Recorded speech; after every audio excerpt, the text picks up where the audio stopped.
Minute Statut. Le conseil et l'expertise du CIG Petite Couronne. Bonjour à tous, on se retrouve aujourd'hui pour un épisode de Minute Statut Actu.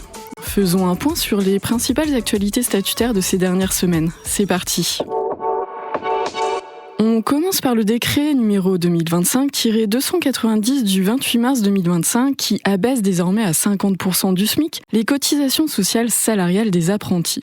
Pour rappel, avant l'entrée en vigueur du décret, les cotisations salariales bénéficiaient d'une exonération jusqu'à 79% du SMIC.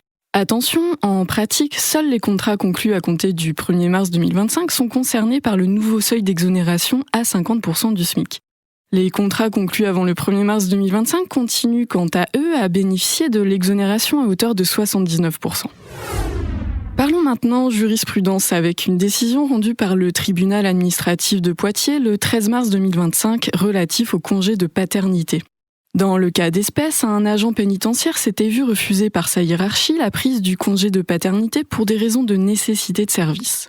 En effet, la direction estimait que la période estivale n'était pas propice à la pose d'un congé de paternité.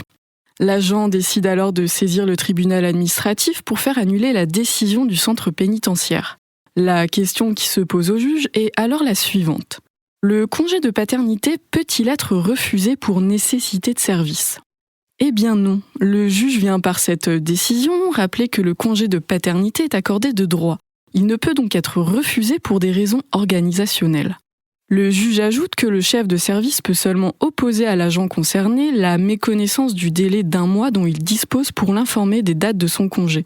Ce délai ayant pour objet de permettre à l'administration de prendre les mesures organisationnelles nécessaires pour pallier l'absence à venir de l'agent.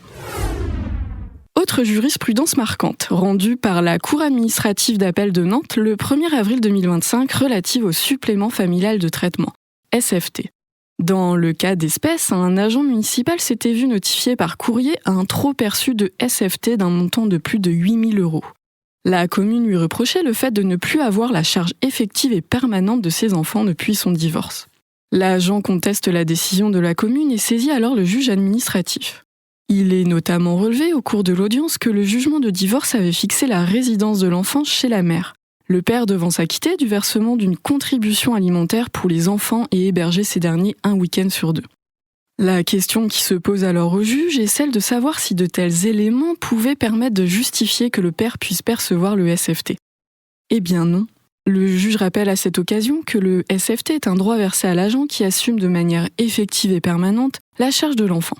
La notion d'enfant à charge à retenir pour déterminer l'ouverture du droit est celle fixée par le Code de la Sécurité sociale. Ce dernier dispose que la personne physique à qui est reconnu le droit aux prestations familiales a la qualité d'allocataire. Ce droit n'est reconnu qu'à une personne au titre d'un même enfant. En cas de divorce, de séparation de droit ou de fait des époux ou de cessation de la vie commune des concubins, et si l'un et l'autre ont la charge effective et permanente de l'enfant, l'allocataire est celui des membres du couple au foyer duquel vit l'enfant.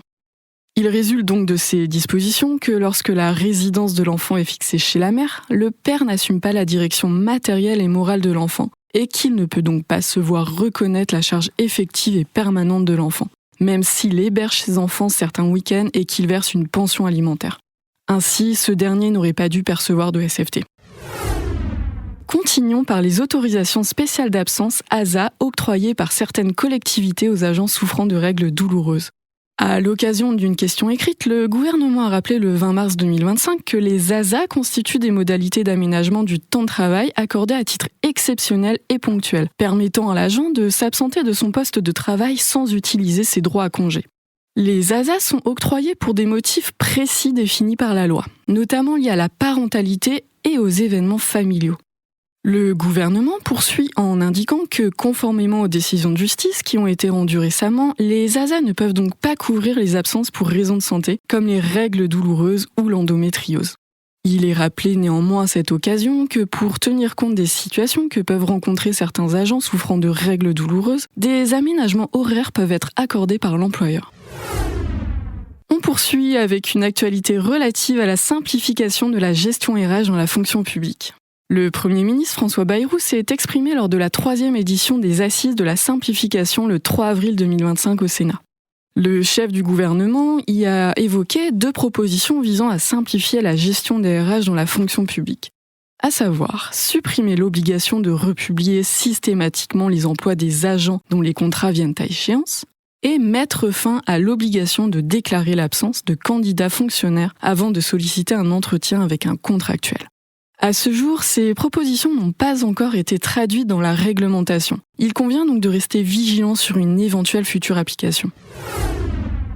Pour terminer, nous avons sélectionné une question que vous nous avez posée via notre assistance SVP Statut afin de vous apporter une réponse qui pourra éventuellement vous servir. On nous a posé la question suivante.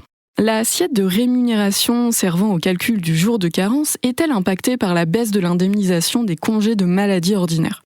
Pour rappel, la loi de finances pour 2025 prévoit désormais qu'au cours d'un congé de maladie ordinaire, le fonctionnaire perçoit pendant 3 mois 90% de son traitement, pendant les 9 autres mois la moitié de son traitement. L'application du jour de carence aux fonctionnaires est prévue à l'article 115 de la loi de finances pour 2018. Celui-ci précise qu'en principe, les agents publics ne bénéficient du maintien de leur traitement ou de leur rémunération qu'à compter du 2e jour de ce congé. Cet article n'a pas été modifié par la loi de finances pour 2025. Par ailleurs, la circulaire du 15 février 2018 explicite l'application de la règle relative au jour de carence et en particulier la détermination de l'assiette de la retenue. Elle précise ainsi que le jour au titre duquel s'applique le délai de carence correspond à la date du 1er jour à compter duquel l'absence de l'agent à son travail est justifiée par celui-ci par un avis d'arrêt de travail établi par un médecin.